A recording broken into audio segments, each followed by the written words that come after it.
এক ছিল ছোট্ট একটা গ্রাম, নাম তার রূপপুর। সেখানে থাকতো 7 বছরের এক ছেলে, নাম রূপ।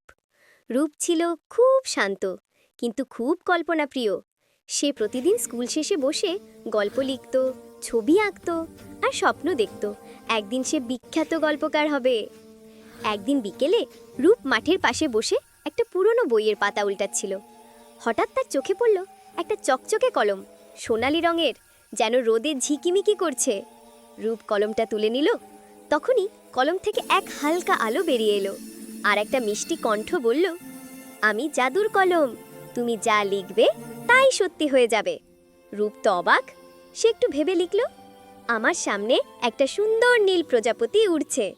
মুহূর্তেই নীল একটা প্রজাপতি এসে তার চারপাশে উড়তে লাগলো। রূপের চোখ আনন্দে চকচক করে উঠল। এবার সে লিখল, আমার বন্ধুরা সবাই মিষ্টি খাচ্ছে। আর সঙ্গে সঙ্গে মাঠে টফি আর চকলেটের বৃষ্টি শুরু হলো।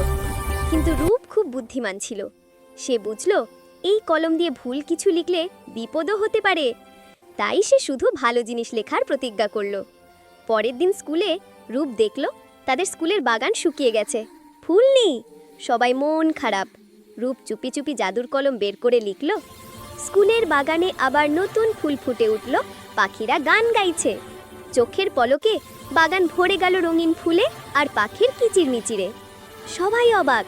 শিক্ষক রূপের দিকে তাকিয়ে হাসলেন, বললেন, রূপ, তুমি সত্যিকারের জাদু জানো, ভালোবাসার জাদু। বন্ধুরা, এরকম মজার মজার ভিডিও পেতে চ্যানেলটি সাবস্ক্রাইব করতে ভুলবেন না যেন।